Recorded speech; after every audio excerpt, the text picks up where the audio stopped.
Hey guys, what's up? Welcome back. Episode I think 108.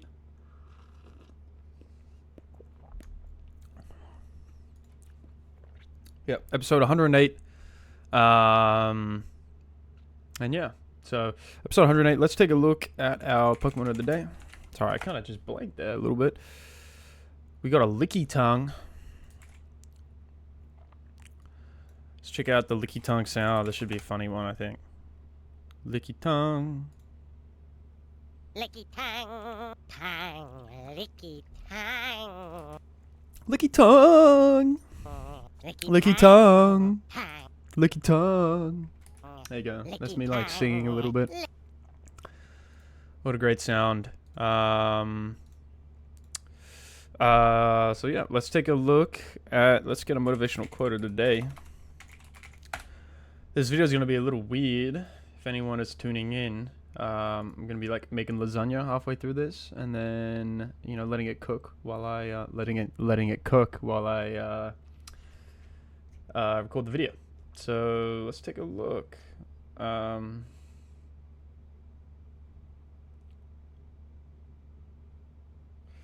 This is a good one. Success is a peace of mind which is direct of self-satisfaction in knowing you made the effort to become the best of which you are capable. Success is a peace of mind which is a direct result of self-satisfaction in knowing you made the best effort to become the best of which you are capable. Oh yeah, just working hard. And that's what we are doing. We are working hard. This is by this guy, American basketball coach. Wow, 99 years old. That's crazy. Impressive. Anyway, let's take a look at our problem of the day. See what we're looking at today.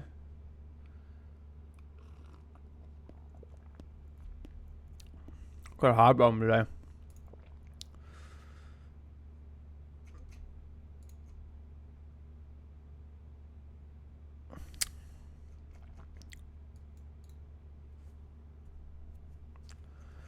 I don't know if I want to take a look at this. I don't think so. We're going to stick at building our foundation. Anyone that does tune in and sees don't really attempt the hard problems yet.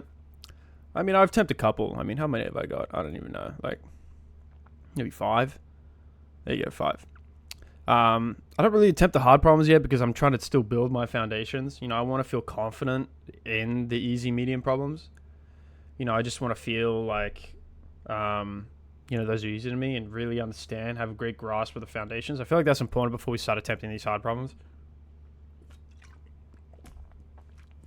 Which we will soon. Just want to keep going first. So.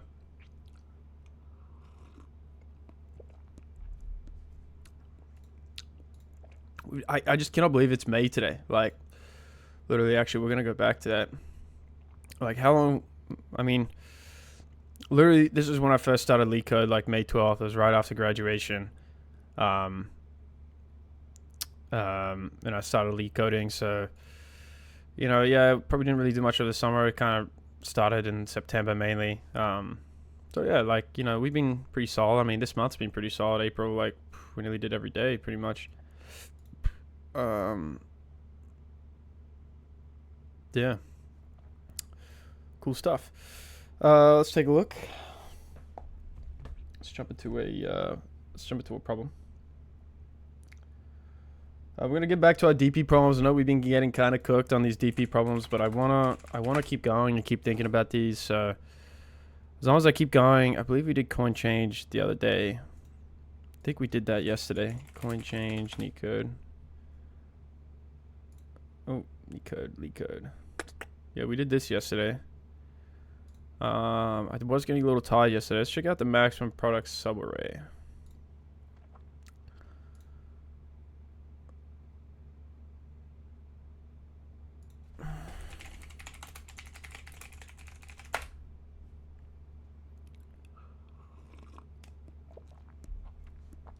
These all have such a low acceptance rate, like, bro.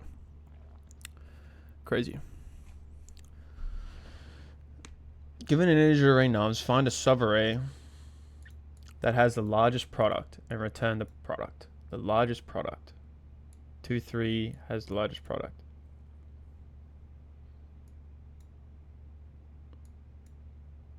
The result cannot be 2 because -1 is not a subarray.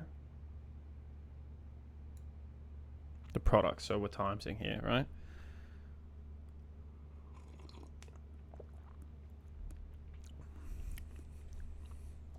Okay. Let's create a recursive function, right? We start with I. We're going to start with the base case here. We're going to do this using recursion. I feel like that's the most important goal here, is that, you know, being able to at least do the brute force solution, right? And then we can optimize from there and learn how we can add DP to this, right? So how do we want to do the brute force here? So we have 2 and 3.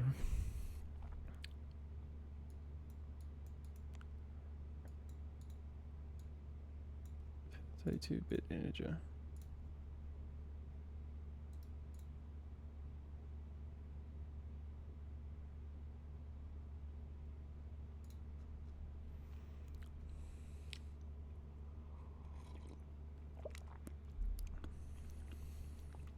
Or should we get more test cases? I assume a subarray. A continuous, non-empty. Okay. So I guess our base case would be, well, if I is greater than the length of nums,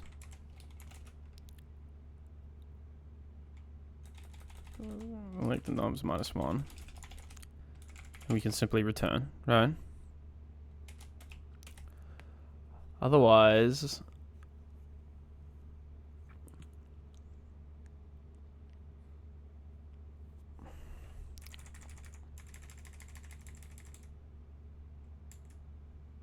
maybe do we need some sort of cur that we're looking at, right?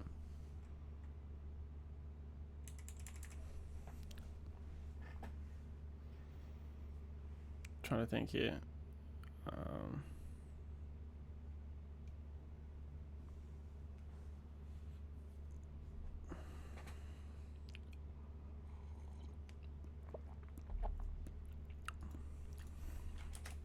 Like maybe we gotta do something else here. Right, so now we want to do, okay, recursion. We started 0. We have our cur, which is this, right? It's an empty string. Okay. We would do, okay, well, cur.append I, right? We want to append I.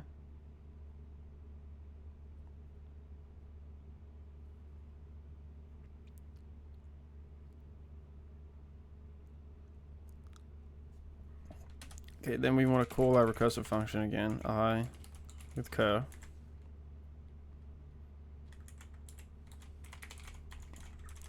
With I plus 1, right? I plus 1. Then we want to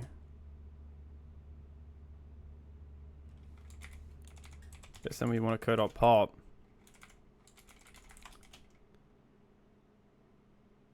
Recursion I.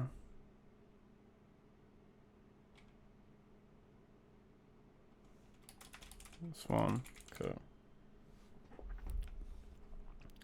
A little bit kind of backtracking here, in a way. Let's just make a res here just to make sure that we're, you know, building these.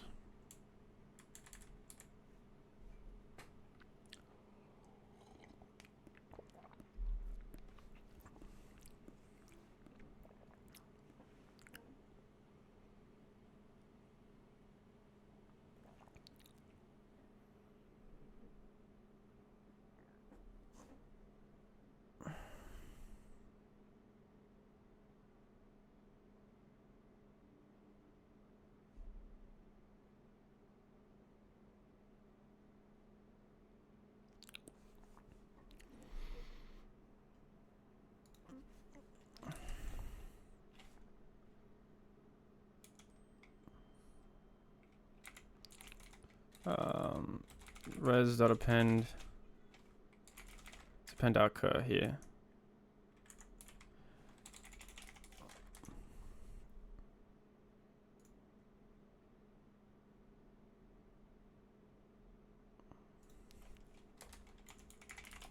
And print our res.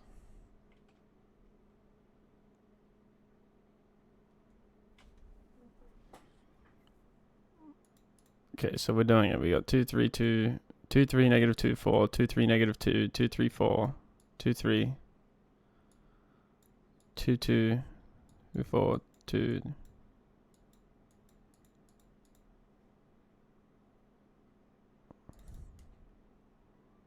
Okay.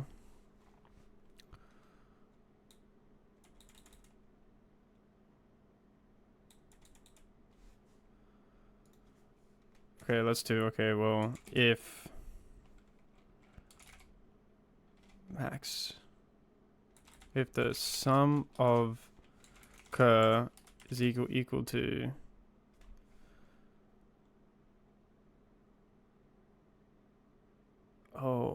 we're taking the largest product.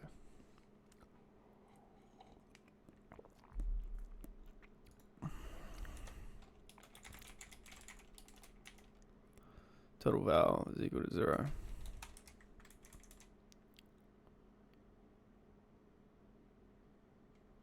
Let's make this the lowest it can be. So we have to go, okay, we'll float negative inf. Right. Is greater than. Is it unique though? Okay. The sum of cur is greater than total val. Then let's res.append. And let's update the total val. Total val is equal to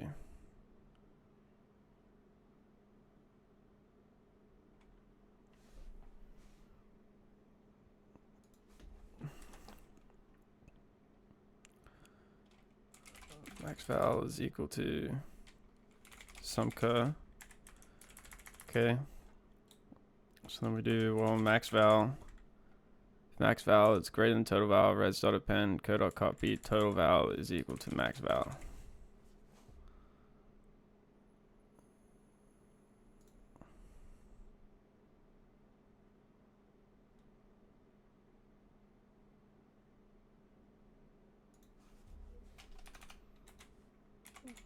Non-local total val.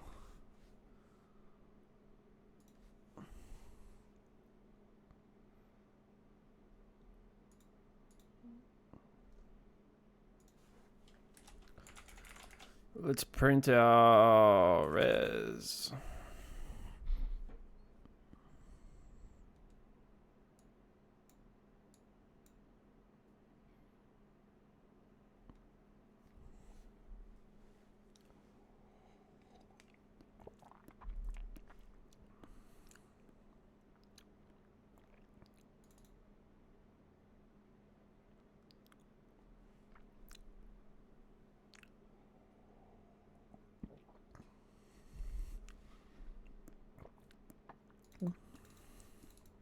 Okay, so we're not looking for anything bigger. I guess it has to be size 2. I didn't know that.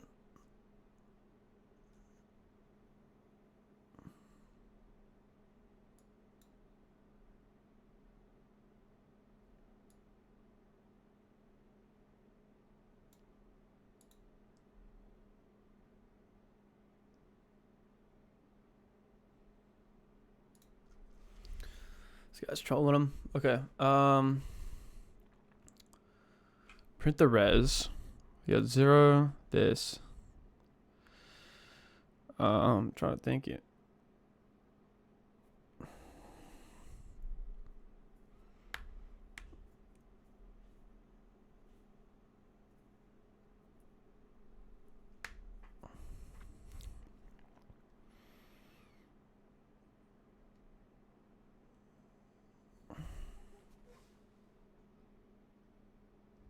Guess we can just add some sort of condition here and be like, and the length of cur is equal to 2.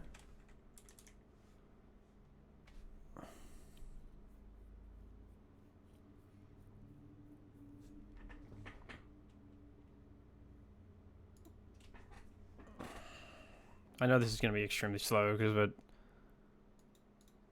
2, 3, 2, 4.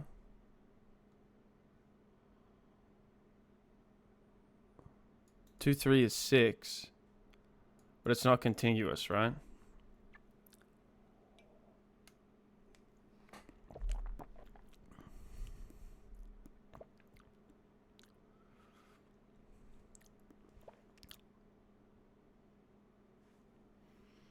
Three, 4 is not continuous. We need 2, 3. So to make it continuous,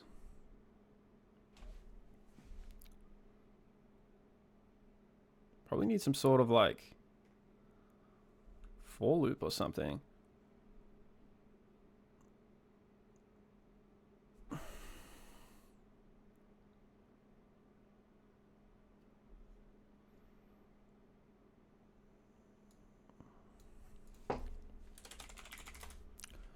Return, let's return total val.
How do we change this to being contiguous, dude? I don't know. Try to think here how we can do it in terms of the recursive stuff, but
a sliding window.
So here we use product. So we go product is equal to 1. For I in range length nums. Alright, we go, okay, well, code is equal to product times, I guess now we would go product is equal to nums I times product. Then we can do, well, total val is equal to the max of product, sorry, max of total val and product, right?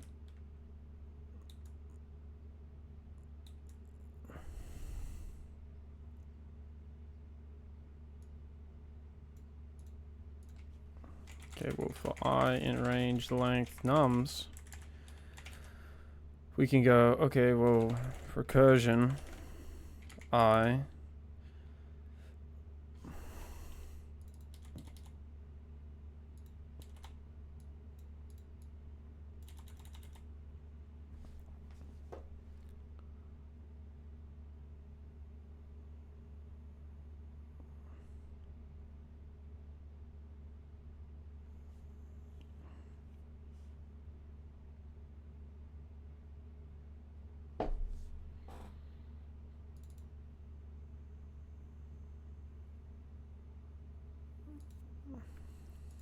times product.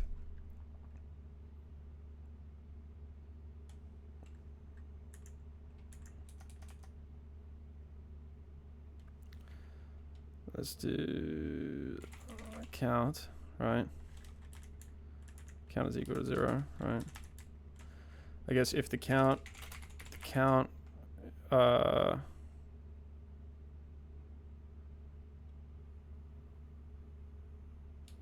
is greater than 2. It's 2, then we can do it. Then we go to 1. We don't want nothing greater than 2, right? Because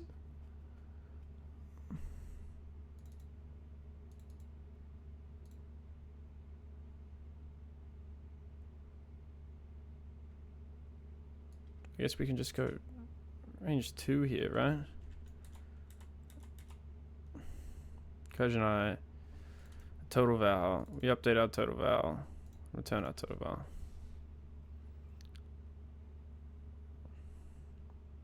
Does that really solve it then? No shot, right? We get a TLE here. This index out of range.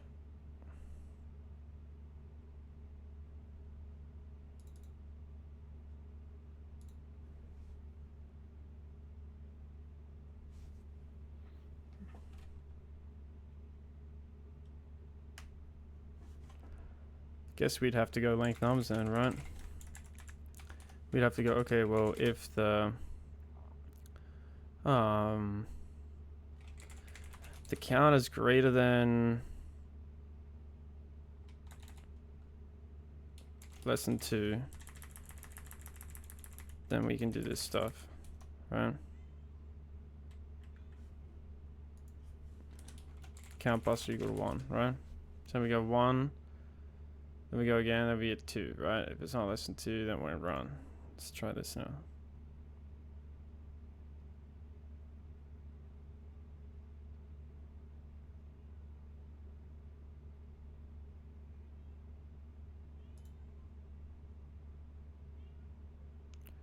Meow. Should get a TLE. This is correct.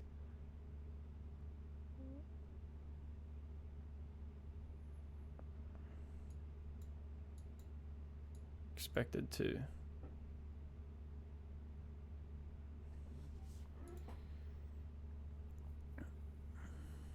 What are we missing here? Nums I times product.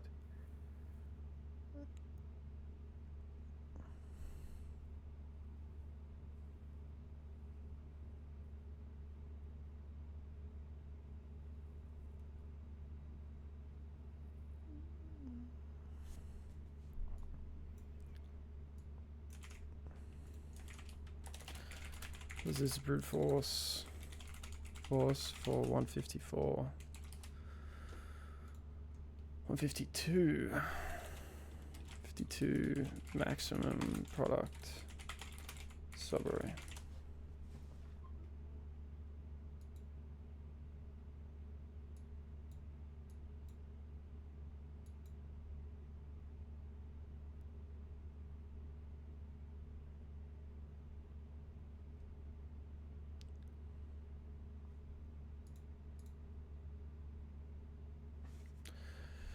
Is it contiguous? Is it like all four, bro? Because like I don't understand if this, like, because technically we have. Oh wait, okay. I think I understand now. We don't need.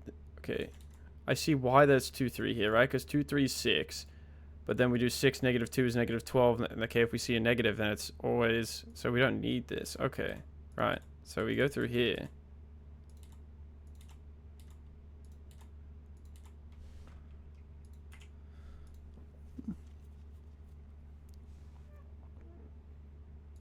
Access local variable count. We can get rid of count now. Okay. This should give us a TLE now.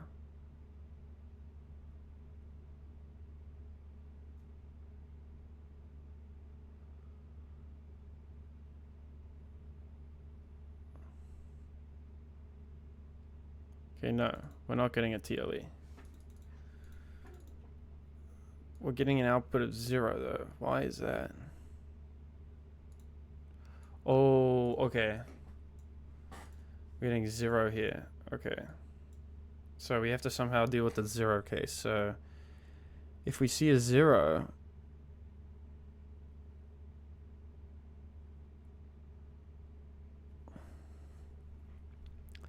we need some sort of case where like if num's I is equal to 0.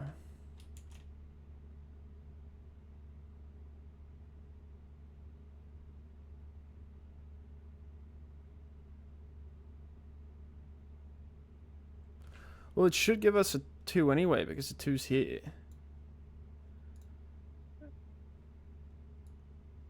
Okay, wait, let's print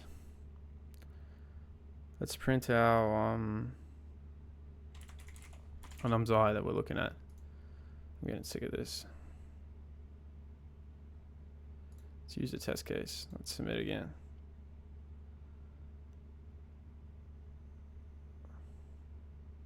I guess we don't need to submit, bro. Why am I submitting? We can just run it, dude. Okay, 0, 2, 0, 2. So we're starting. Oh, we're always starting here, right? So we have to start from I. That's why. Bro. Jeez.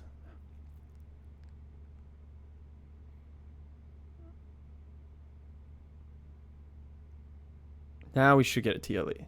There we go. We get the TLE. Okay. Now, how can we make this faster?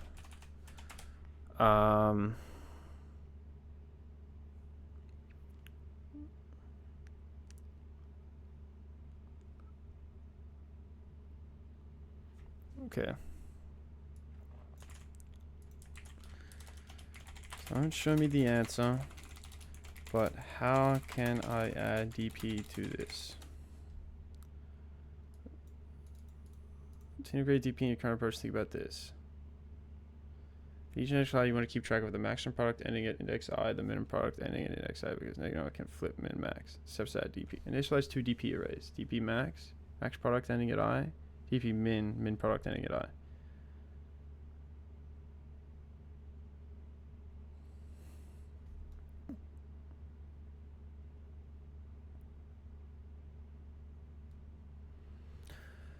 Steps to add this DP, bro. What the?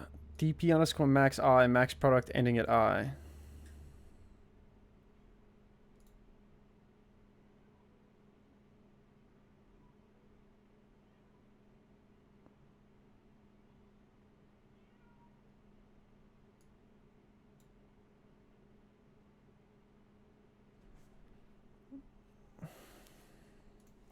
I don't understand.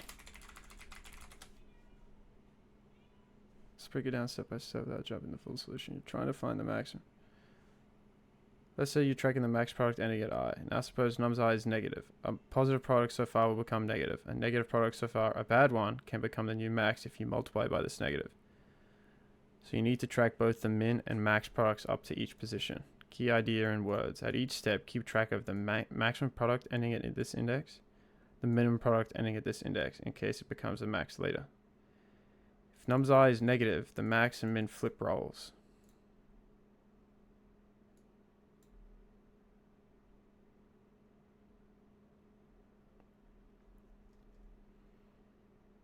Okay, we have to initialize two arrays. Okay, so we can get rid of this because we're not using it. To initialize two arrays, so we have dp underscore max, right? dp underscore min. Okay. I feel like we have to see the code.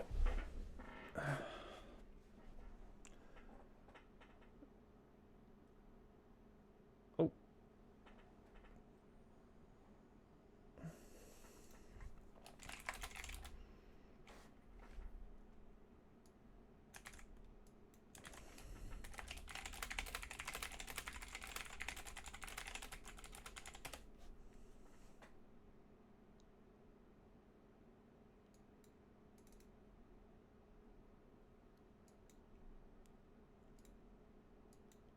dp underscore max is 0 times n, dp underscore min is 0 times n, dp underscore max is equal to num0, dp underscore min is equal to num0, total val is equal to num0. For I in range 1 to n, num is equal to nums I.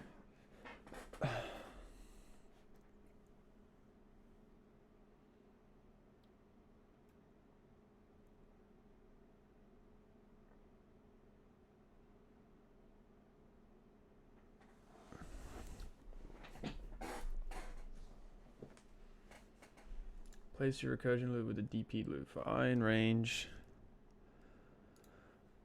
1 to n. Okay, because we always start at 0, right? We've got the 0 stuff, right? That's why we start at 1. We make num equal to nums I. So with dp max would be the max of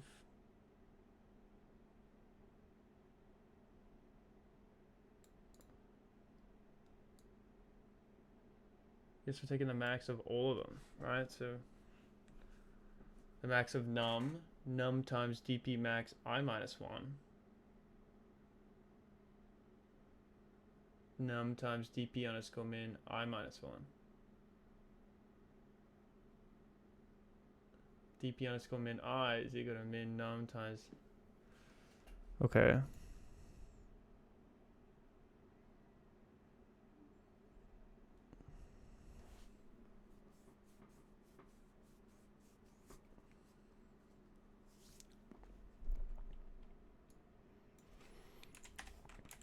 Zero times n. We got 0 times n. Okay. We want to start at 1 always, right?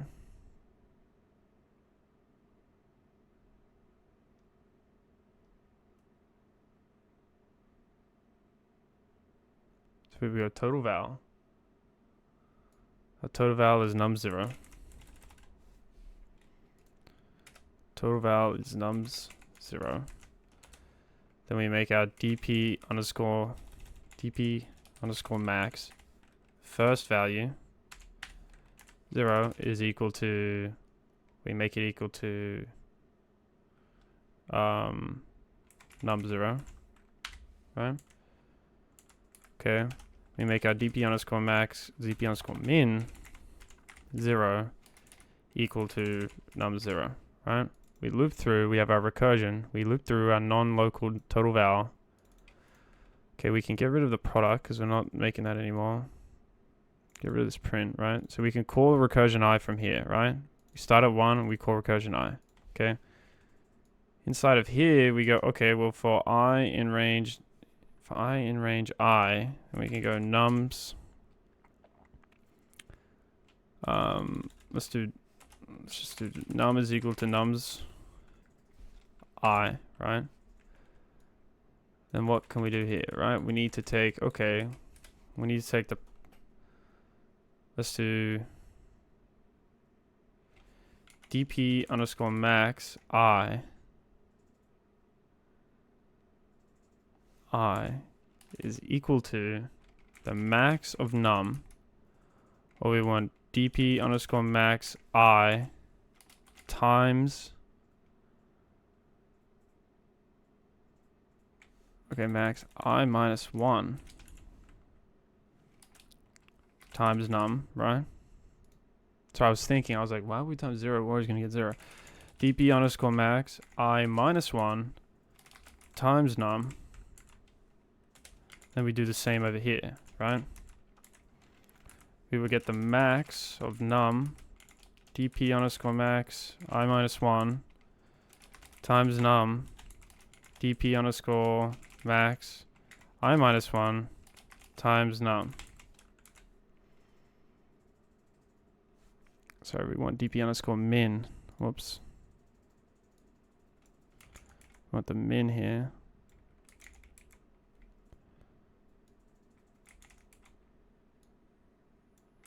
Min. Okay. And then we also need to update our total val, right? So our total val would be the max of, well, our current total val, and then we want to look at the max, right? So it would be dp underscore max I, but now I realize this needs to be min. Let's go min I. Oh god, I changed all of them.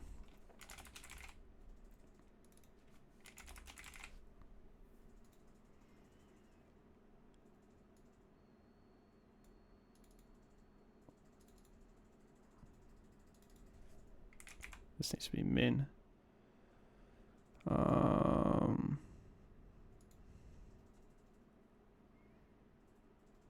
And is not defined. Whoops. The length of nums. We want the length of nums.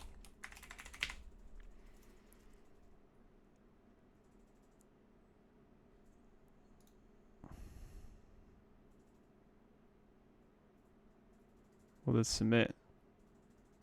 Or is it too slow? Looks like it's too slow.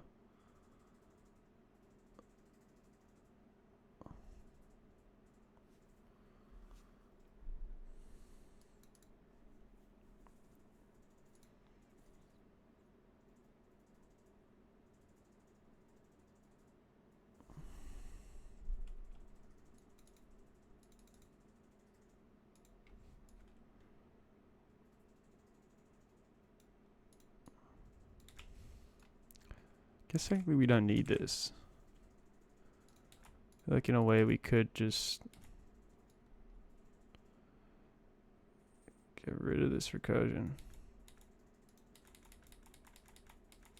Just loop to each number, right? Because say we start at 1.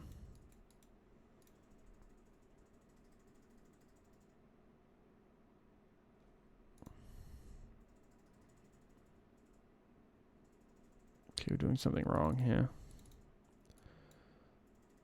It should be 3. Here we're adding negative value. Expected should be 24. Okay, so we have negative 2 times 3, which is negative 6. Then negative 6 times negative 4 would be 6, 12, 18, 24, right? So dp max, we take the num dp max I minus 1, right? So we'd be looking at this value. So take the max, so this should be 3.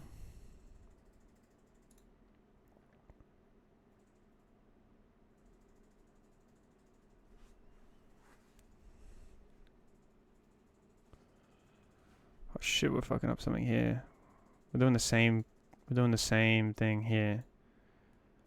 dp max I minus 1 times num, or it should be dp max, maybe it should be dp min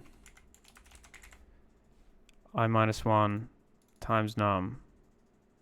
I think we should be comparing dp underscore max.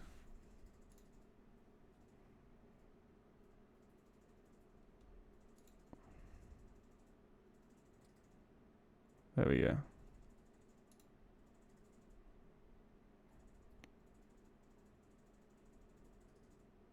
There's no dp being used here, bro. What the? max product. We take the res. We have a co-min, co-max for n and nums. If n is equal to 0, co-min, co-max 1. Continue.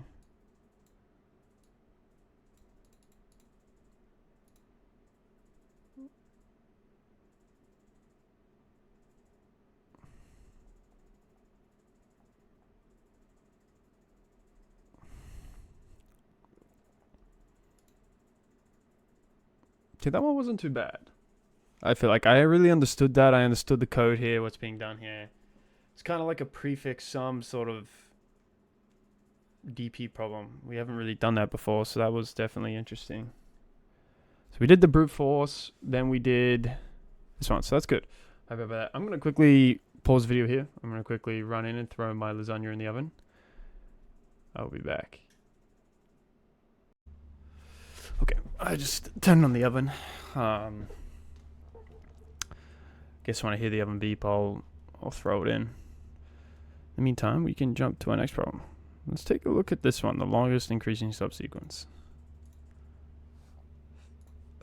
We've been kind of working with subarrays, subsequence.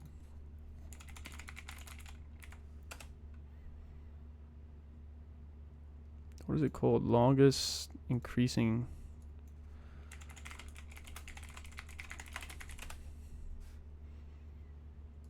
This one's got a little bit higher of an acceptance rate, so it should be easier. Is that what we're doing? Longest increasing subsequence. Yeah. Okay. Okay. Given an integer array nums, return the length of the longest increasing subsequence. The longest increasing subsequence is 237101. Therefore, the length is 4.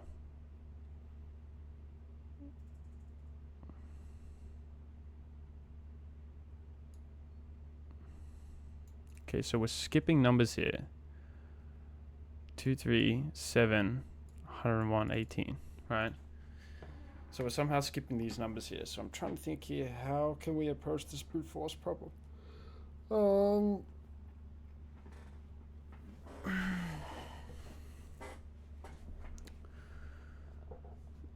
Maybe we can take a look at this number, right?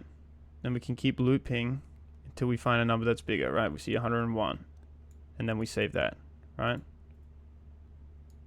We start here, keep looping till we find bigger numbers, add it, right? Leave it. That'd be an n squared solution. Is that the right way that we want to do it, though? I don't know.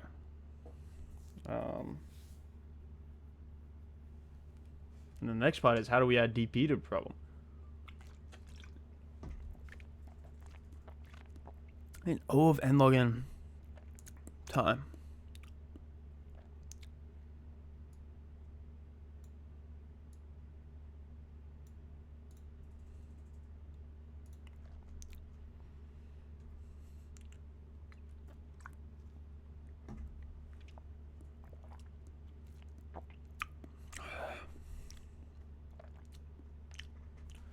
Man, these are fire, man. So good.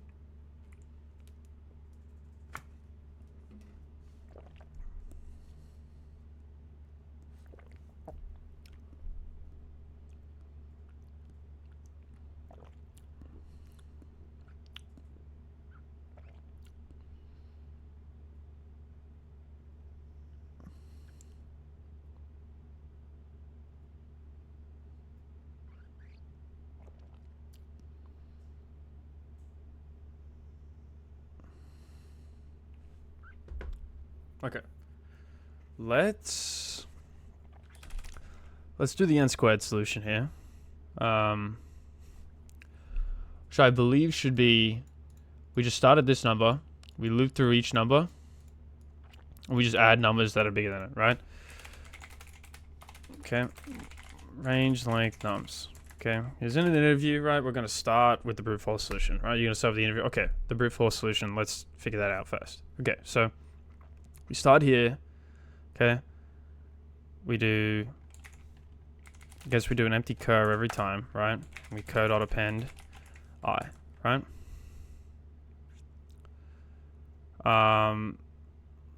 Then we want to go, okay, well, for j in range, length, nums, we want to check, well, if nums j is greater than nums I, then we want to code.append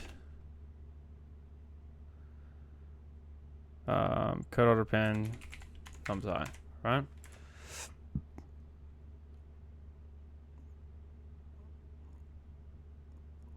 I think we start at I every time. We can just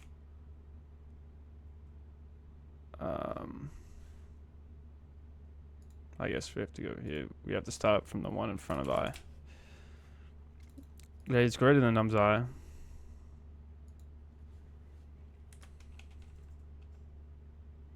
Let's do biggest num is equal to nums I, right? So we add I, we append I, create the biggest num. If nums j is greater than biggest num, okay, let's do biggest num. We append cur and we make biggest num equal to nums j. Why is it blue?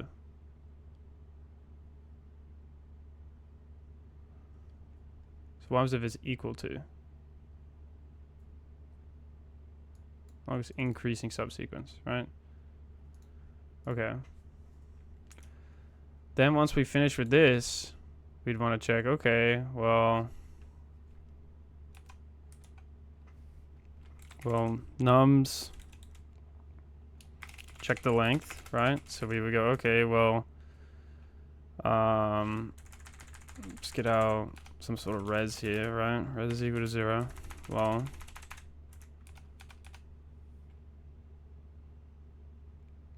let's do res is equal to the max of res and the length of cur.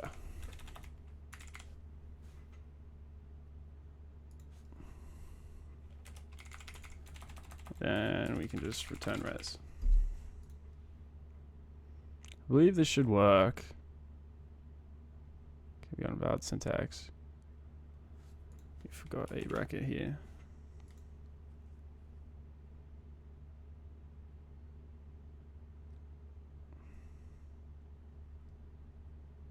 Zero, 1, 3. Why is it 4? 0, 2, 3. 2, 3. 3, 2, 3. 0, 2, 3. 0, 0, 2, 3. Maybe it's because we need...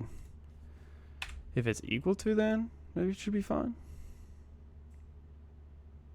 Nope.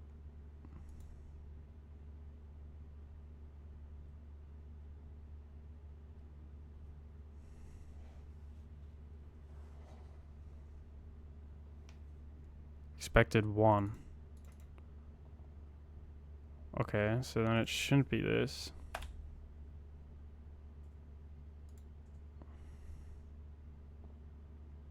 So then why are we not getting here?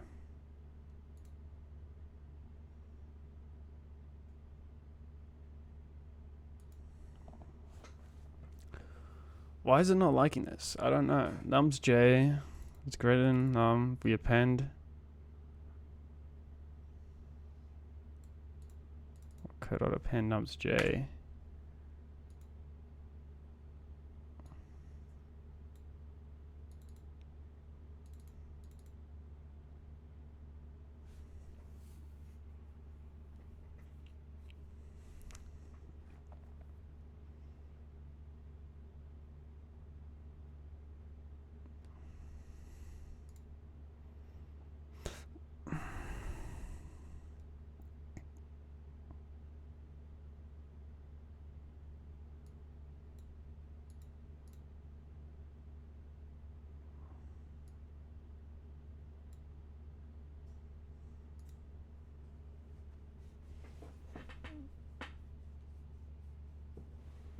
I don't understand what I'm doing wrong because I feel like this contradicts itself, right? This test case here, if they're equal to each other, then it's going to return 7.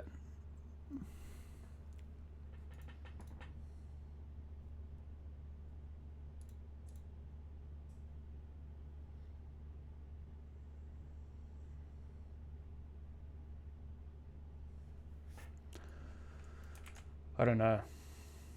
I'm a little confused here. 300, longest increasing subsequence. I'm trying to do brute force. I feel like it's gonna be something stupid. What is wrong?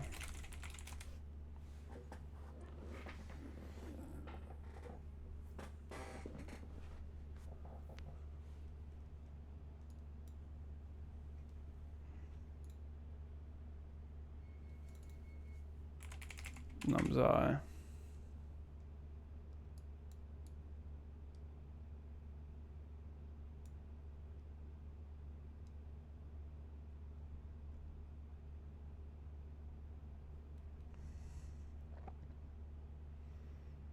For J in range, I plus 1, like nums. Nums J is greater than biggest num. Gotta append nums J. Was it really that? No.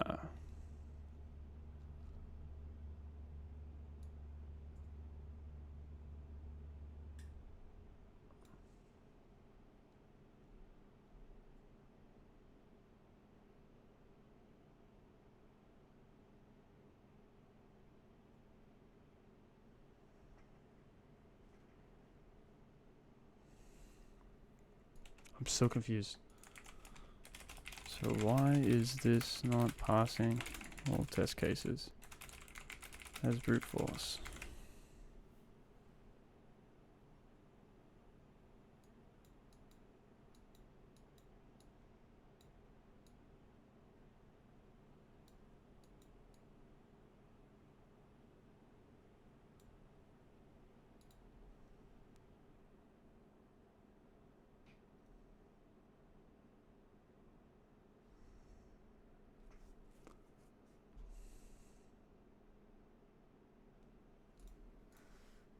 Okay, I'll be back in a second. I'm going to quickly throw this in the oven. 1 second.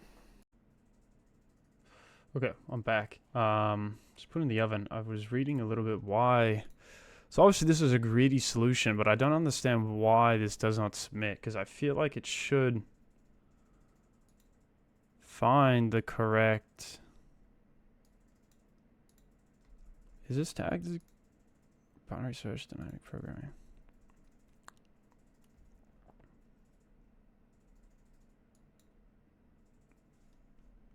Can you come up with an algorithm that's O of log n and log n?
Oh, okay. I think I understand why now. Okay. Right, because here we'd be looping through here and we check, okay, 0, 1, 3, right? 0, 1, 3 here, okay? So this is incorrect because we could technically go 0 and we can skip this, right? Skip this number and go 0 here, and then have 2 and 3. Right, which is technically the longest sequence. But here It's just all the same. Would that still make sense? I feel like this greedy solution should always still make up. I don't know, dude. I'm a little confused, to be honest.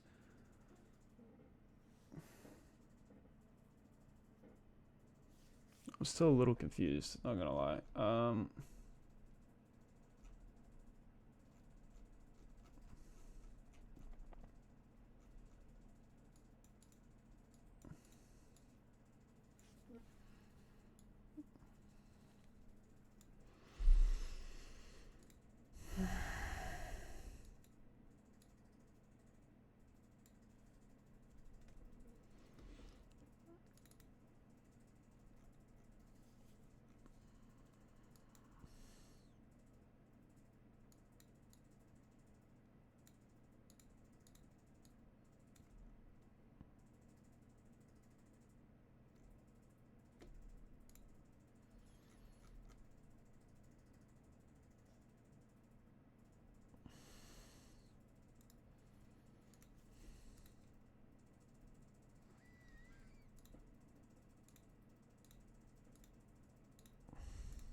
Okay. Trying to think. So I guess we're gonna have to backtrack, right? But I just want to conceptually understand this.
Where's the brute force, dude?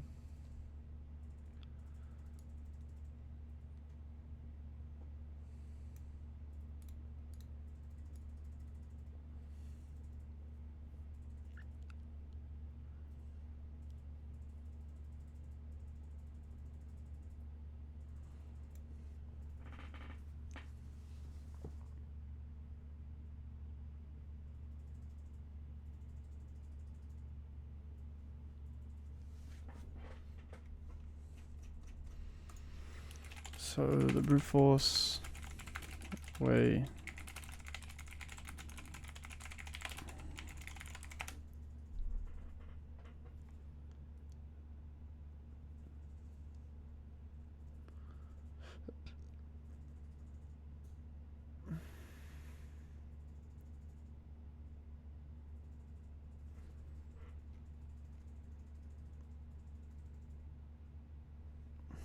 Okay. Let's get rid of this. Yeah, in the previous, right? Go backtrack. We want I, we start at 0, and our previous can be like, I guess, float of negative infinity, right? Okay, so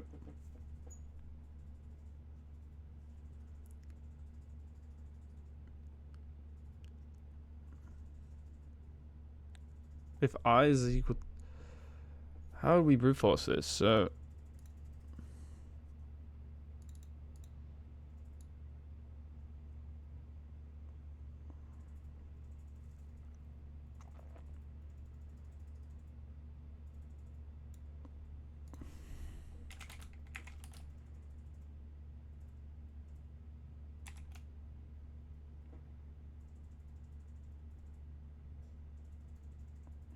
And the length of nums -1. And we can return, right?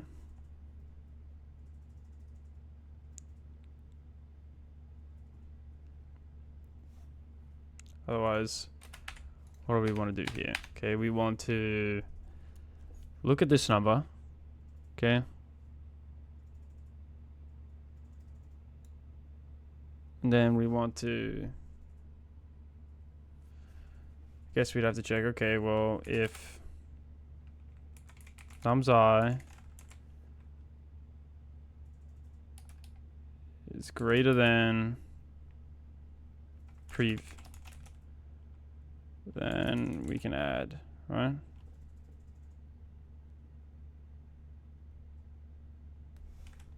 You have some sort of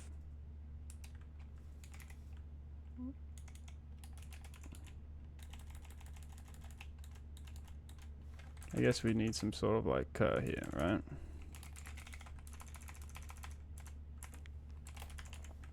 Okay. Cur.append.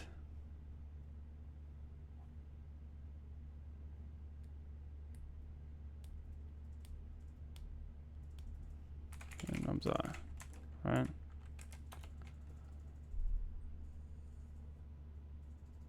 Nums I, then we probably want to backtrack, right?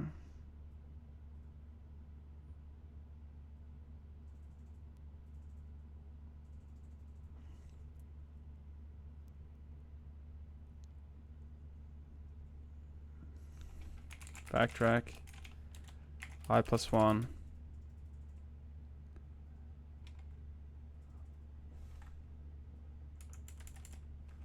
Guess our previous is equal to nums I.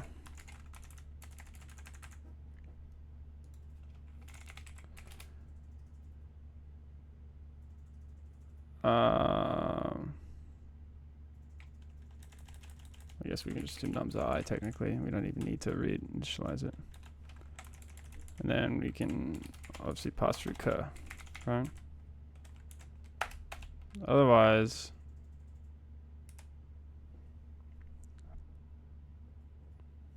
skip is equal to backtrack I +1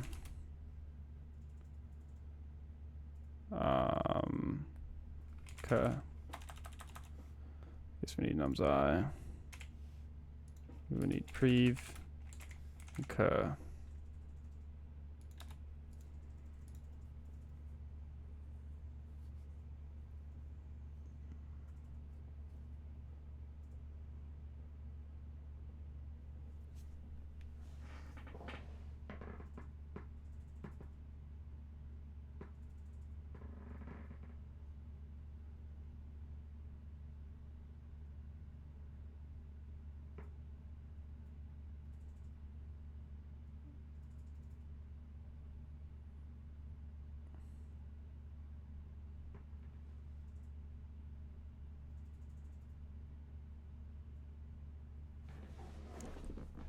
I guess, yeah, actually probably the take would do better.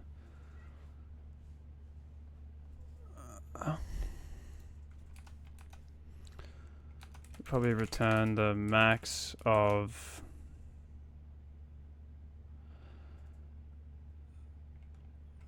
skip and the max of, I guess, the sum of cur.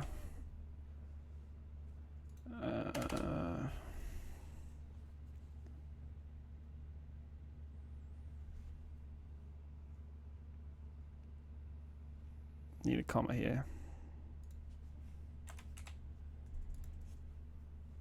Okay.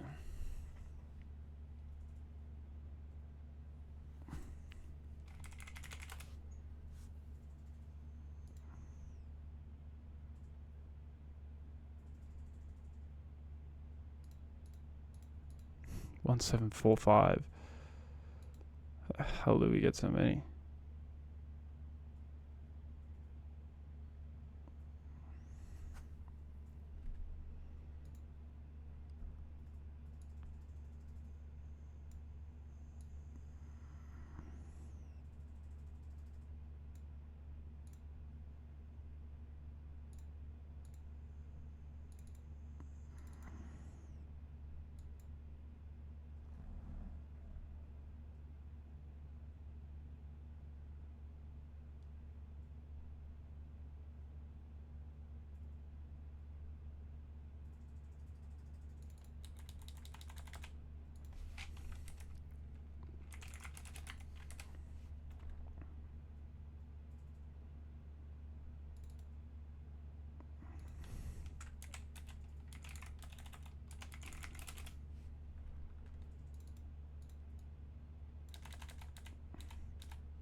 cur. Get rid of cur.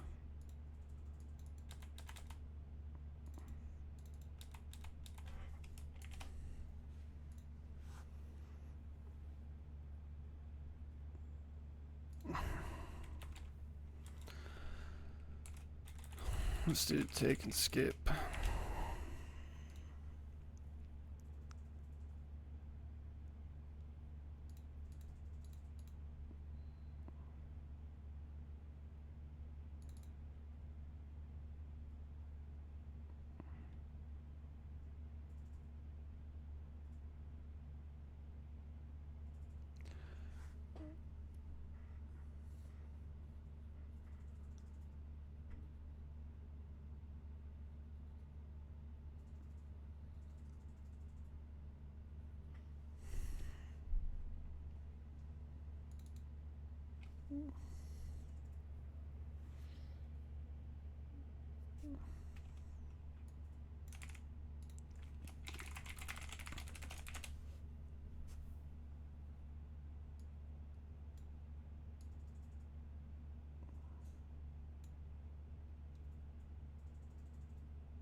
Backtrack, return 0.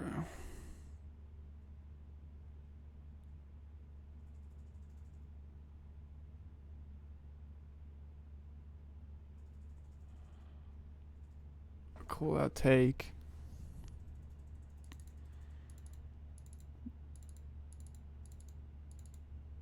One numb's eye. Oh.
At index 2 with prev is equal to 1.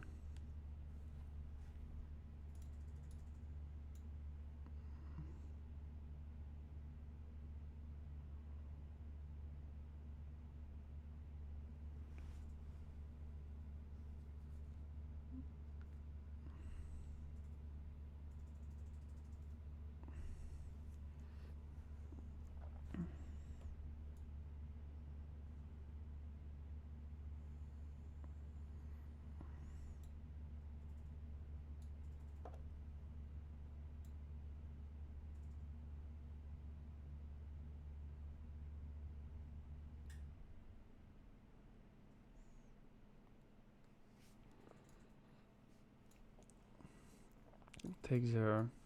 Prev 3 0.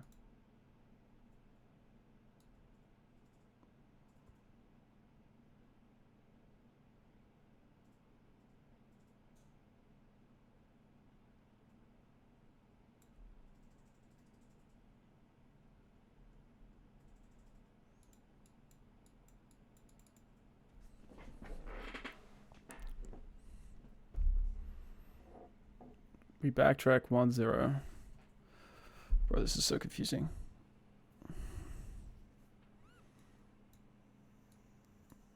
We take 0 here.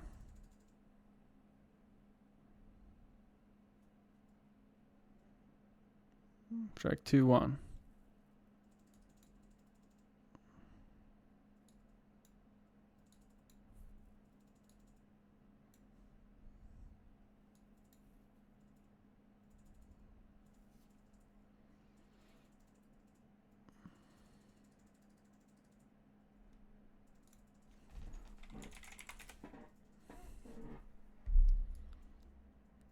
Backtrack, right? So let's go through this, man. It's so hard for me to visualize the recursion stack in my head, bro. Like, it's like the hardest thing ever. Like, I understand recursion, the way to think about it, but for me to like visualize it in my head is like so tough. Like,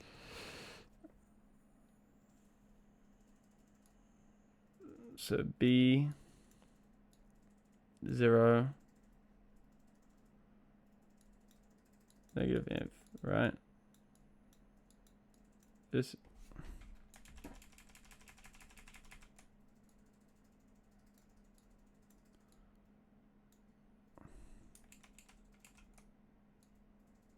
B negative inf, right? We go, okay. We num 0 is greater than infinity, right? So we have 0, so it goes here. Okay, so we take, right? Backtrack B 1 0. Right, and then we would go B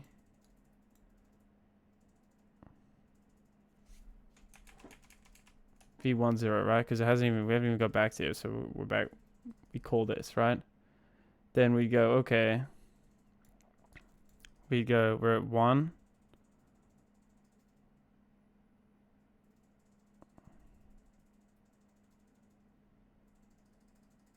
On 0, then we would go, okay, we'll be 2 1, right? And then we'd go, okay, we'll be 2 1. Okay, now we're at 0. We're comparing with 1, so now we wouldn't see that. Then we go skip backtrack I plus 1. Then we go B 3 0, right? Then at this one here, we would go, okay, well, we'd be at 0 1 2 3 is greater than 0, so that's true. So we would go, okay, well, B 3 B 4 3, right? Then we'd go, we're at 4 0 1 2 3 4, and we're looking at 3, right?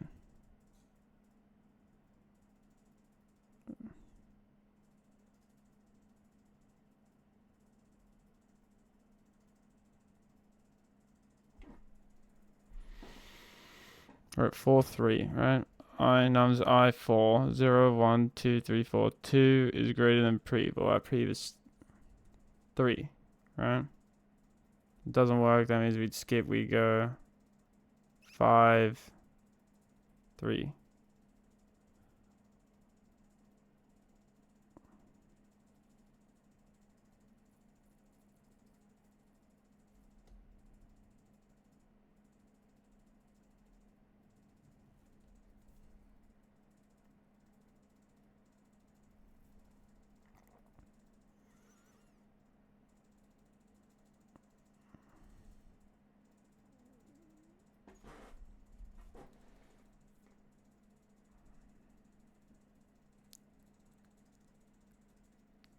we'd skip, right? We go B, I believe 5, 3.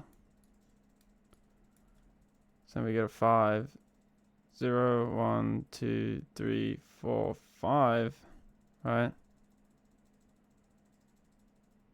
Okay. 3, 3. Well, it's not. So then we go V, 6, 3, right? Then we get to our base case, right? So we would just return 1. Right, 1. Alright, we get to our base case. Oh, sorry, return 0. That's what I meant, sorry. Return 0.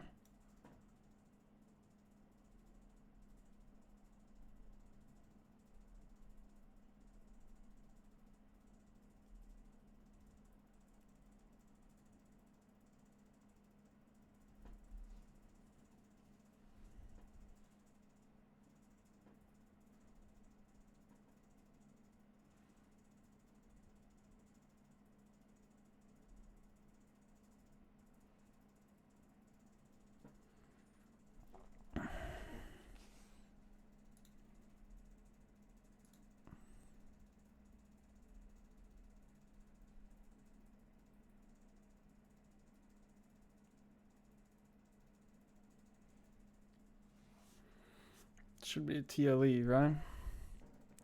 Okay, TLE. So we've returned 0.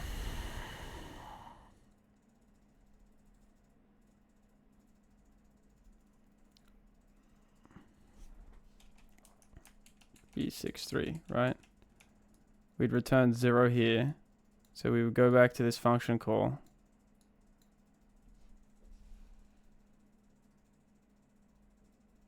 And we would go, okay, well, 0 and 0. So then we return 0 back here, right? 0 in here. B4, 3. And we'd skip again.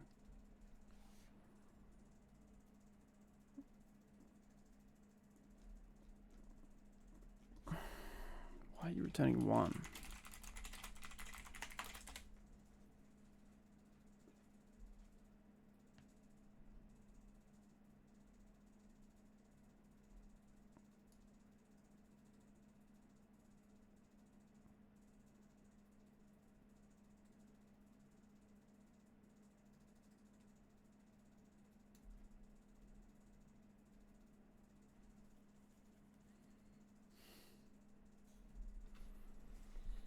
Four, 3. That means we go I plus 1 then, right?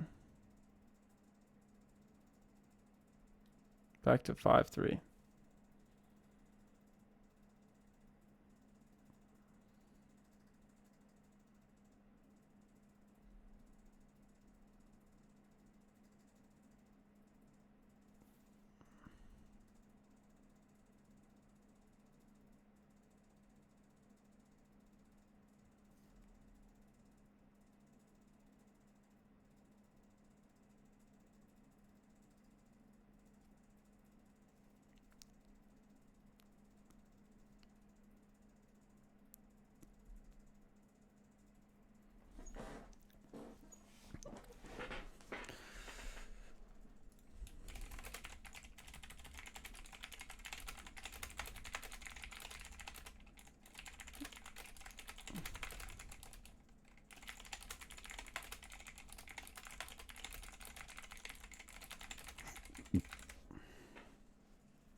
Four, 3, we return 0. We'll go back to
I prev with account. Here we will return.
Okay, then we go up here, we go res.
Okay.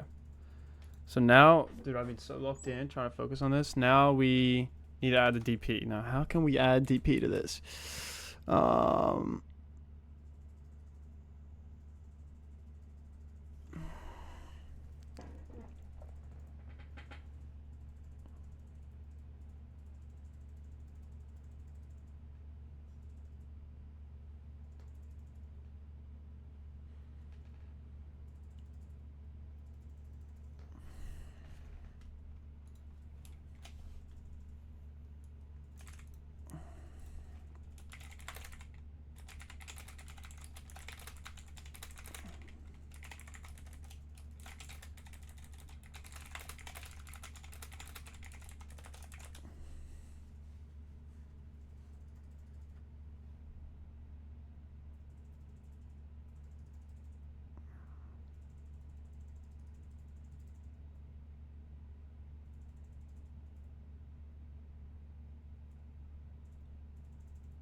DP is equal to this, right? So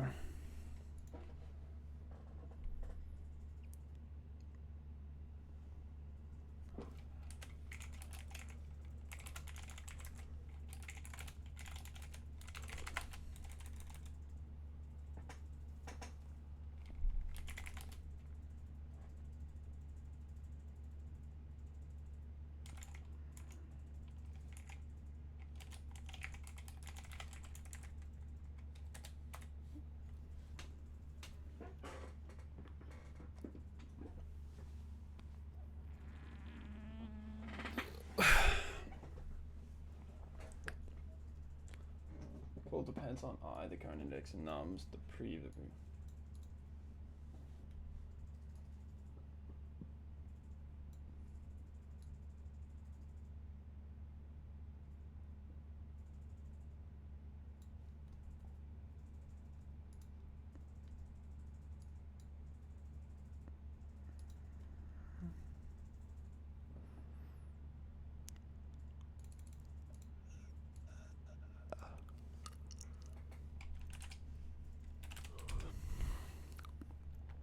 How long left on the timer?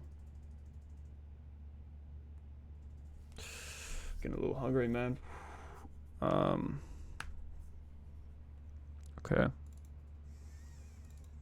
Leave in DP.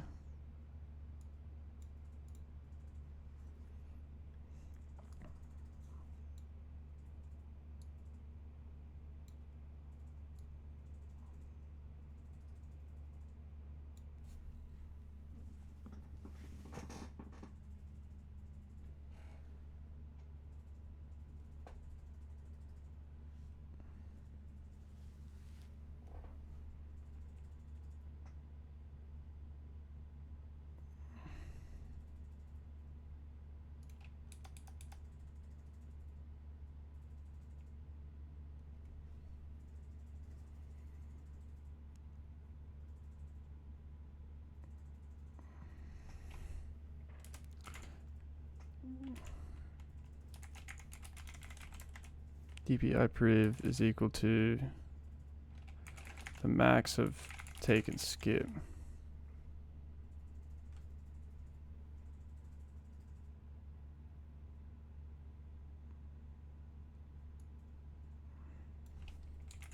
We can't do that though because it's two separate values, but they're not going to return count.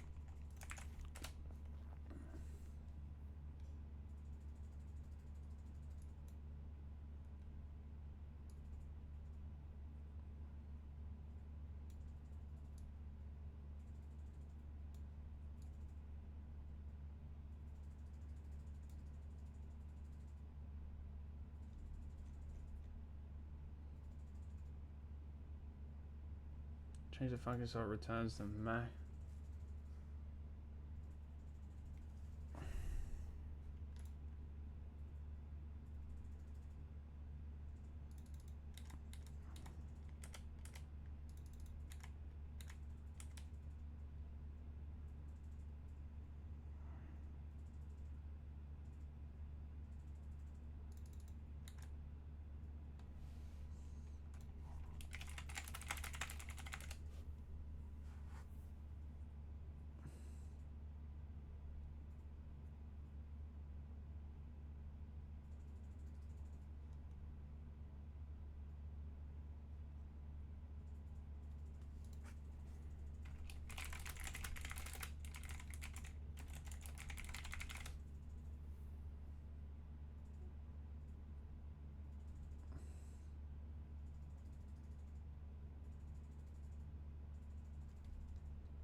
Turn DP I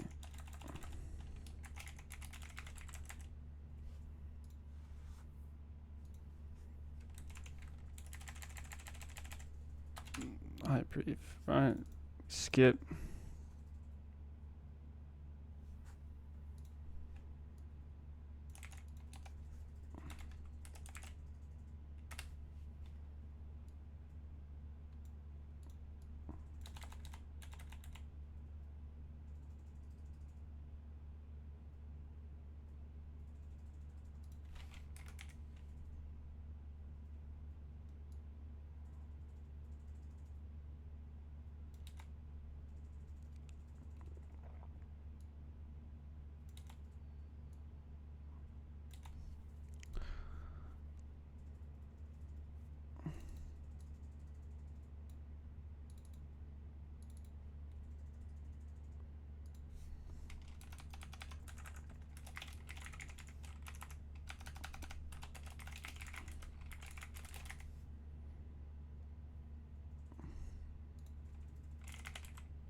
plus backtrack I plus 1 I dpi.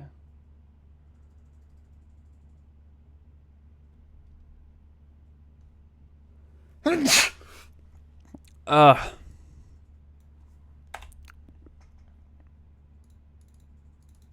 0.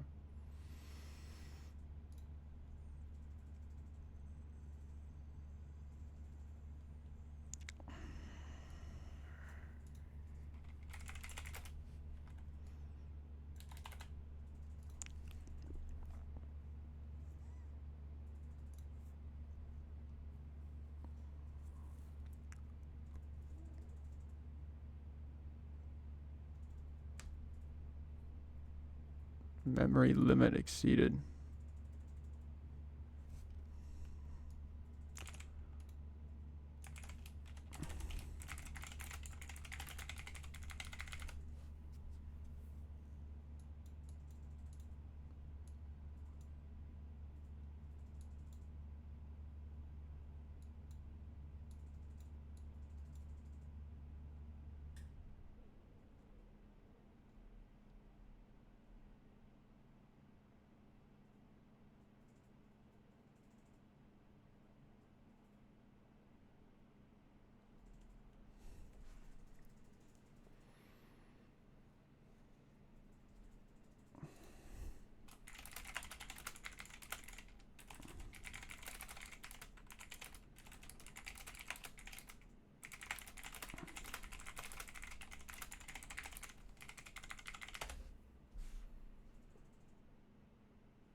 Longest increasing subsequence Nico. Let's take a look at this video.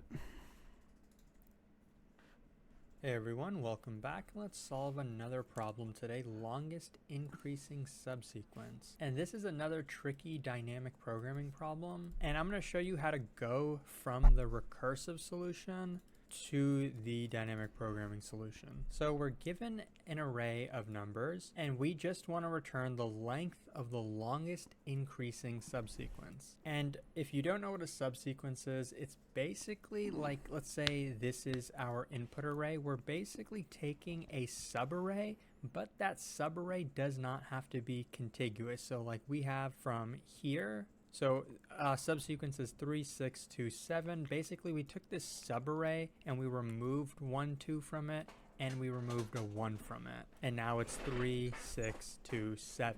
But you notice about this subsequence, it's not in increasing order, right? We have 6 and then we have 2. That's not increasing order, so this is not a increasing subsequence. So in this example, we're given about 9 elements and we want the longest increasing subsequence, which we see is this. And so how did we get that subsequence? Well, you go from 2 all the way to 101, but you notice that unfortunately this is not in increasing order. We have a 5 and then we get a 3 right after. So we actually have 2 choices. If we remove the 3, we have an increasing subsequence.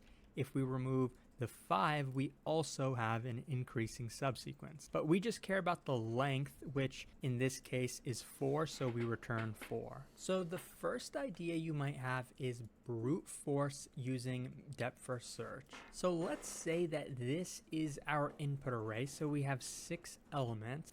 If we want to know the brute force, meaning we want to generate every possible subsequence, we have a choice for each value, right? So for the first 0, we have a choice. Are we going to include this 0 in our subsequence, or are we not going to include it in our subsequence? So in reality, for each value, we have 2 choices. Now, when we get to the next value, we also have a choice. Are we including it or not? So again, we have 2 choices if we want to generate every possible subsequence.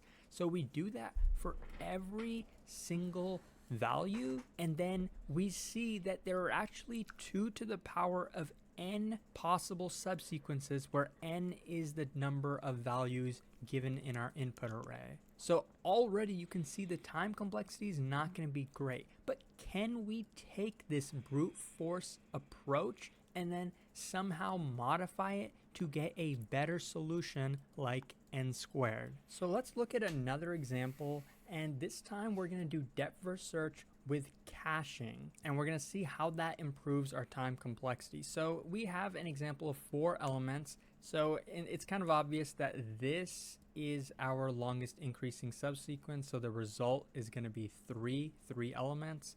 But how can we do this with an algorithm that's efficient? Well, let's start out with the brute force approach. Let's check all subsequences starting at index 0, and then repeat that starting at index 1, starting at index 2, and starting at index 3, right? So these are the indices. So we take one decision to start at index 0. We take one decision to start at index 1, one decision to start at index 2, and one decision to start at index 3. So in these cases, these are going to be the subsequences we have so far. So we know index 0 has value 1, index 1 has value 2, index 2 has value 4, index 3 has value 3. So now let's go along the first path, so index 0. So we know if we start at index 0, we have 3 values that come after it. So we can try all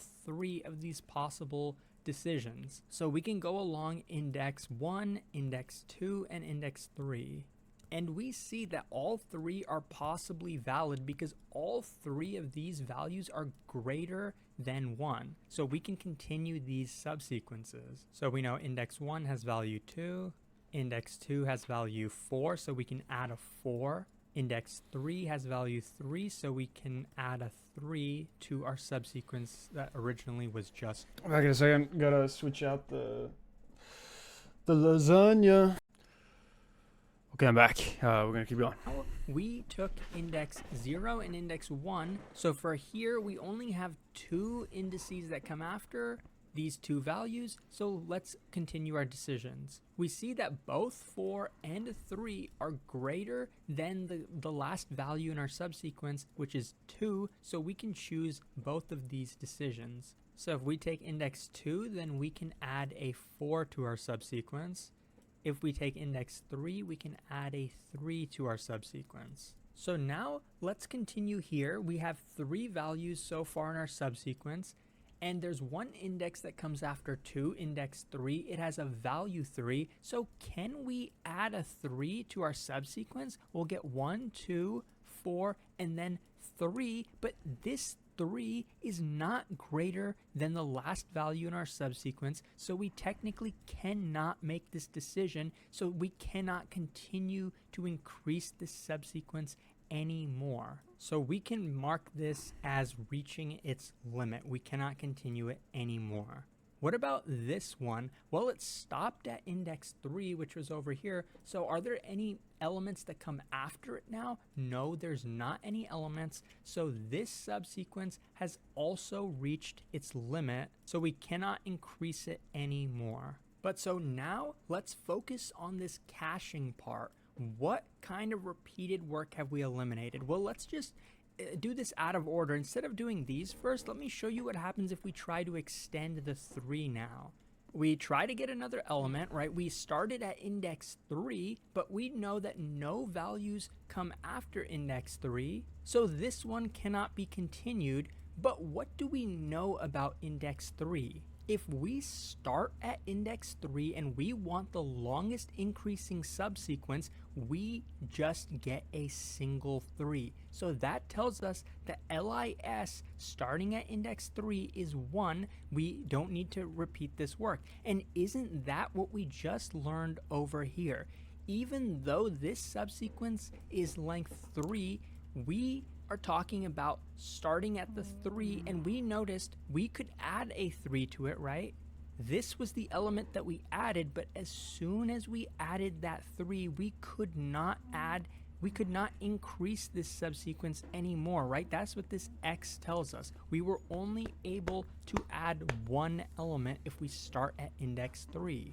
And that's exactly what this 2 told us as well. If we start at index 2, we can add a 4, but this 3 that comes after it cannot be added. We cannot include that, and there aren't any more elements to add. So as soon as we finished this and we found this X, meaning we could not go any lower, we knew that the longest increasing subsequence starting at index 2 is also 1. So therefore, if we start at index 2, we cannot go any lower. We cannot continue this. And we don't even have to attempt to do that. And what about this branch? So if we started at index 1, we would start with the subsequence of 2, right? That's what this tells us. And so now I'm gonna do some more stuff, right? I'm gonna choose the next indices 2 and 3. But wait a minute, do I actually have to do that? Because look over here. We started with index 1 and we already did that. So when we started with index 1, we saw we had two choices, a 2 or a 3 index, right? We could choose this or we could choose that. We saw both of them ended, right? We could not continue either of them. So if you want the longest increasing subsequence that starts at index 1 over here, no matter what you choose, the subsequence is going to be length 2 either way, right? Because if we start with a 2, then we can add a 4 or we can add a 3, but we cannot add both of them. So we can mark the longest increasing subsequence starting at index 1 to be length 2. So we actually don't even have to go down this path once we already go down here, because it's just going to be repeated work. And we also see for these two trees that we have not finished yet, once we add a 4, the longest increasing subsequence at index 2, which is where 4 is at, is going to be 1, so we cannot continue this anymore. Similarly, once we add a 3, we know no values come after it. The longest increasing subsequence starting at index 3 is just 1. We cannot increase this anymore. So when we finally, in our depth first search, get back to the root, we're going to see that the longest path is one of these, right? Either that, or of course you could go down this direction, but either way, the longest increasing subsequence starting at index 0 is going to be 3. And so when you look at these 4, right, because these are our subsequences, these are the longest subsequences starting at each index, the greatest one is 3, and so therefore the result is 3. But now if you actually want to do the dynamic programming solution, you might notice how we're doing this recursively. We're kind of starting at the last index, right, 3, and then working our way up backwards to 0, so then going back here. So can we use that to do dynamic programming? So now let me show you the dynamic programming solution, and it's actually easier than you might think. So we're gonna start at the last index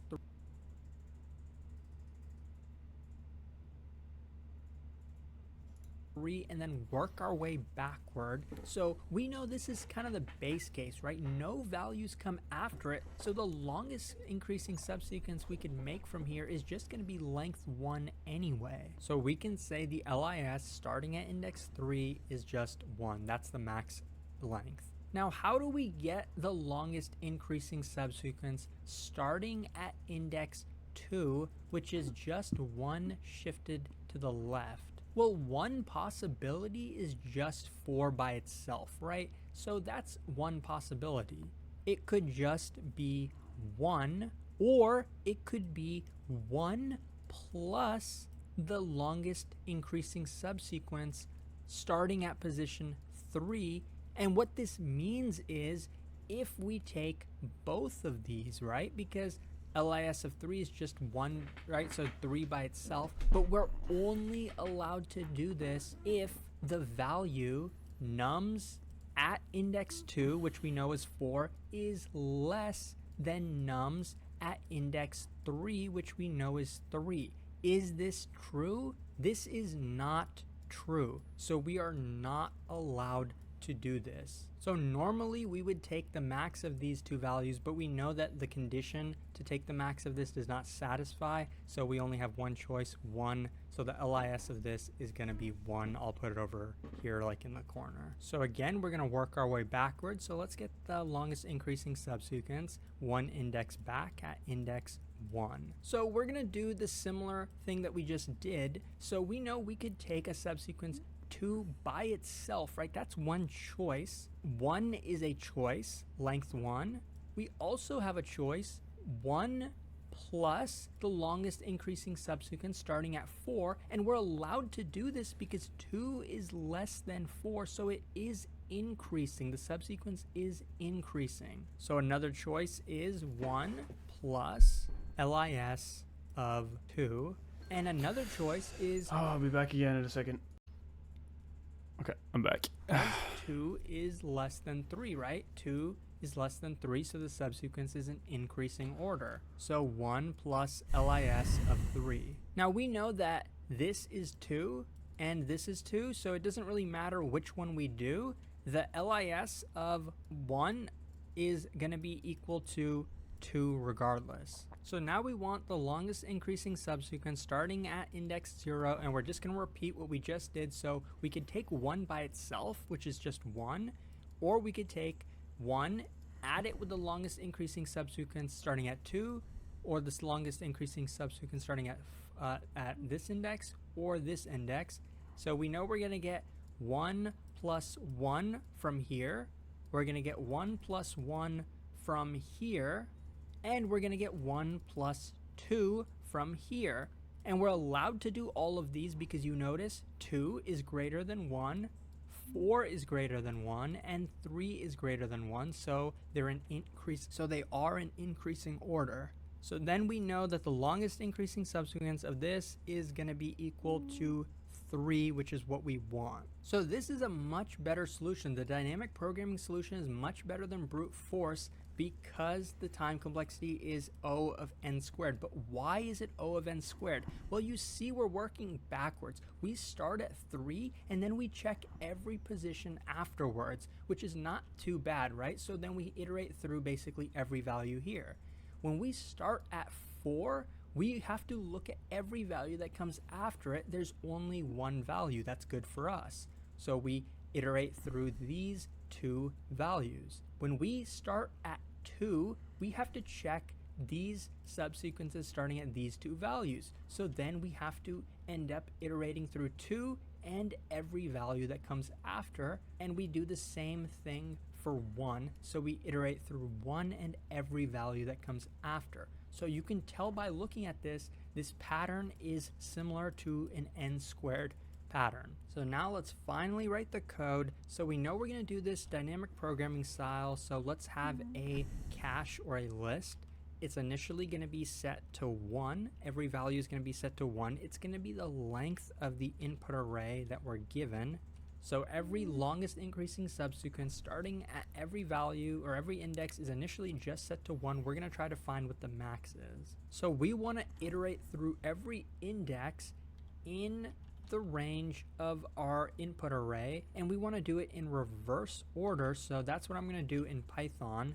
If you're not familiar with Python, this might look a little weird, but basically what I'm doing is starting at the last index and then going all the way to 0. And just like I showed in the example, we're going to start at index I, like this could be I, and then we want to iterate through every subsequence that came after it. So I'm going to have another nested loop for j in range. So starting at I plus 1 and then going to the end of the input array. And before we can update LIS, we want to know, is the value at I actually less than the value at j? Because j comes after it. If we want this to be an increasing subsequence, this condition has to be true. And only then are we allowed to update the longest increasing subsequence at index I. And we can set it to the max of itself or the max of 1 plus the LIS starting at j, because we know for sure j is going to be in increasing order with I. And literally that is it. We made sure to evaluate that it's an increasing order. We did it backwards. We made sure to cache the repeated work. What do we have left to do? Well, we want to return what the max is. How can we do that? Well, in Python, you can just take the max of a list. So whatever whatever the greatest value is in here is going to be returned. And there actually, so this is O of n squared, and there actually is a better solution, big O of n log n, but I really doubt your interviewer is going to expect you to get this on your own without a hint. If they do, I would personally just walk out of the room. But I hope this was helpful. If you enjoyed, please like said it. Man, like what an elegant solution, bro. Like, I would never be able to think about that. Like,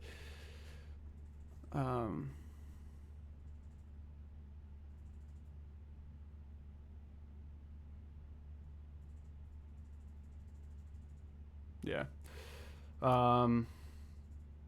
Yeah, so we got to the end of that video.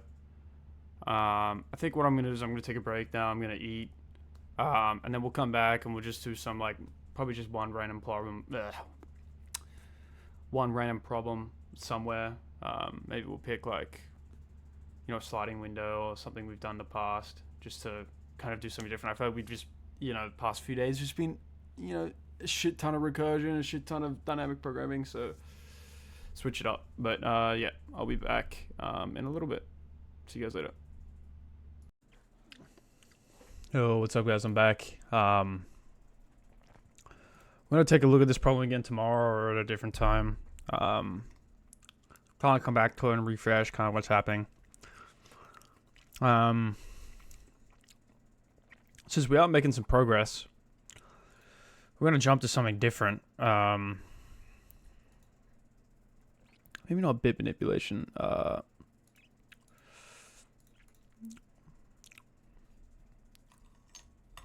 feel like we haven't done a tree problem in a really long time.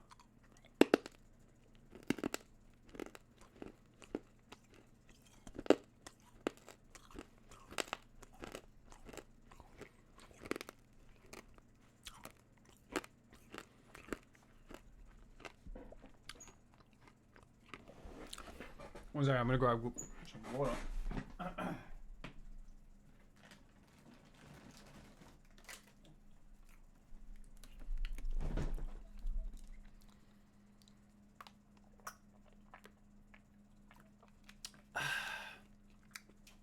I'm gonna finish off the video doing one of these problems. I'm thinking we're gonna do count good nodes and binary tree. Just a random one count.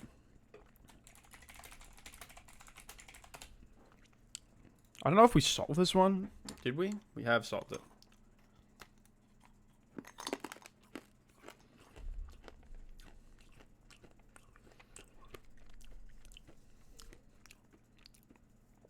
Okay, so given a binary tree root, a node X in the tree is named good if the path from root to X, there are no nodes with a value greater than X. Is always a good node. Okay. Node 4, 3, 4 is the maximum value in the path starting from the root.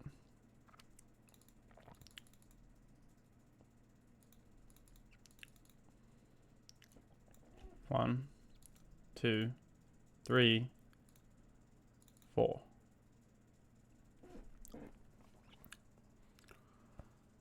Kind of confused here. When did we solve this? That's only a little while ago. March 14th.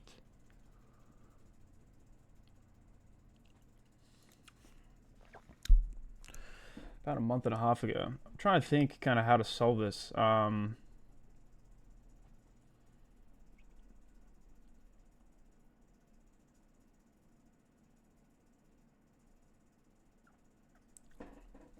guess we can keep track of this node here, right? Because if it's greater than or equal to this, then it's good. Right? Pretty much that's what it is. I think.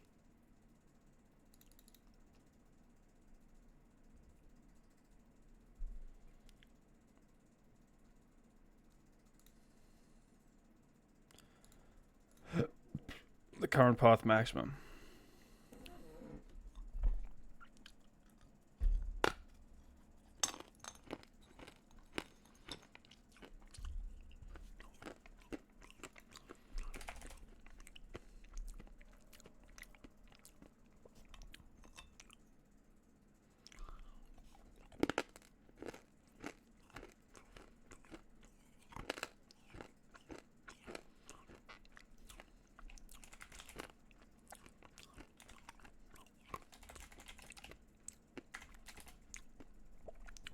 Pass in the I.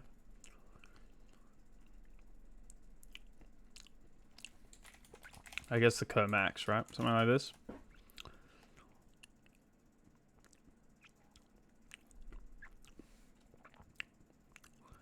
We need some sort of base case, right? Okay. And the recursive case. The recursive case would be, okay, well...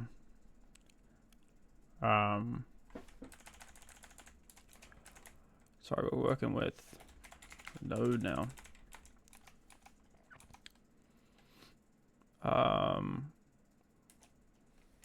If node... Okay, if DFS... Sorry, if node dot left and DFS node dot left. If node dot right... I guess we can just call it DFS node dot left. DFS node dot right.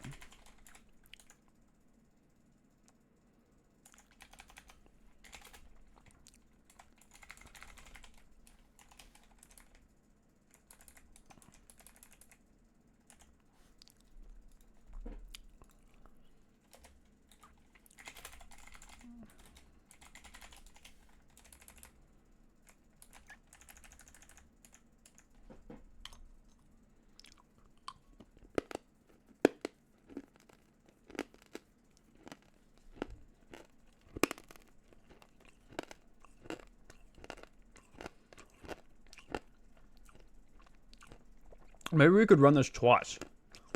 On the left subtree and the right subtree.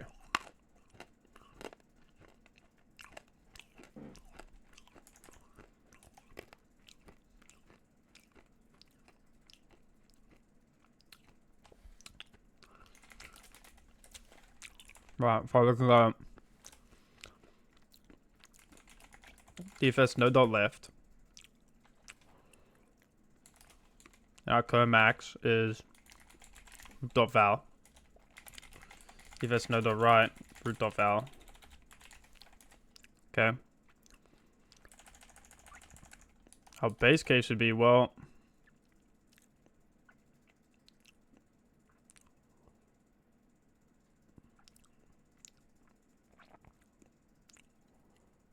if node dot val is greater than or equal to node dot left and res plus or equal to 1, then we make cur max is equal to node dot val. We're gonna have to cache non-local res, and we just return our res.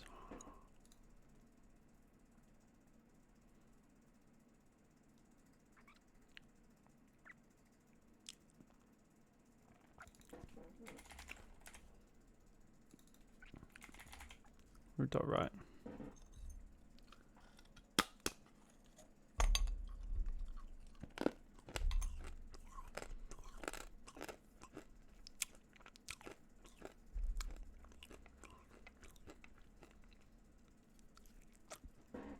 Granted, is not supported between instances of int and tree node.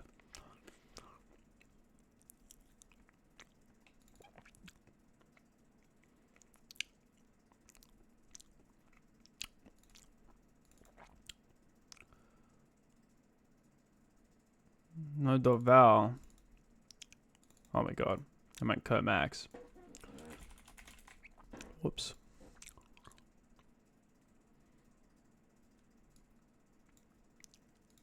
Oh. Cur max. Cur max.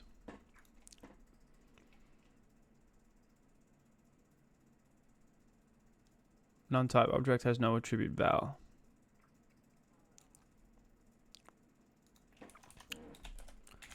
If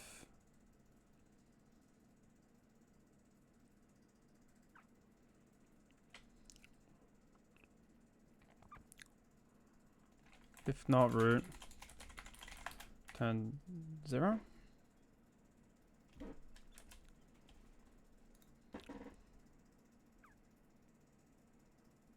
No attribute val. Non-type object has no attribute val. Node.val greater than cur max.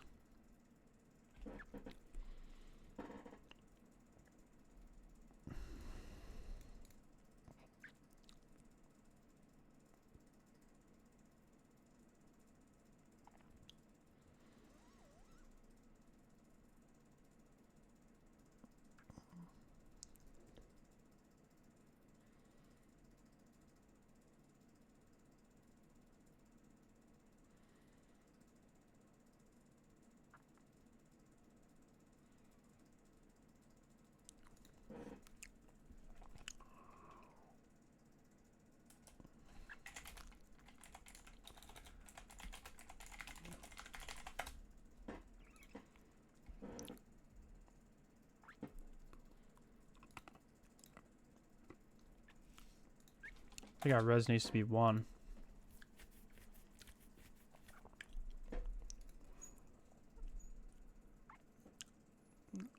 There we go. We can still do it. Let's go. Let's take a look at our solutions. Kind of what we did last time. Kind of compare. Good node is 0, DFS node, non-local good node. If not node, return. Node is greater than good node. Max node is equal to max node. Node over. Okay, we kind of did the same thing. Let's take a look at February 26th. We did the iterative solution.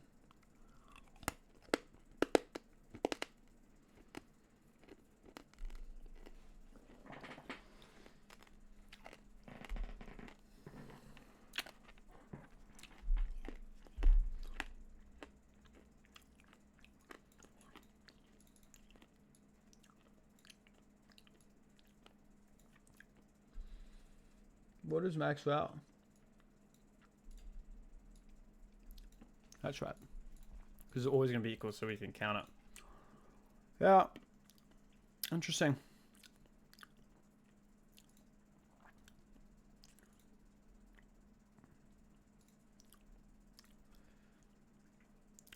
See, like, I don't understand. I don't understand how a problem like this can be a medium, but then you have a dynamic programming problem that's a medium too. Like, bro, how does that even work? But anyway, I appreciate you guys watching. Thank you for sticking around. We're gonna do some more DP tomorrow. Might be a little bit of a later video tomorrow. I'm not really too sure. Maybe a shorter video. I got some stuff going on tomorrow, but other than that, I will see you tomorrow. So appreciate you guys. See you tomorrow.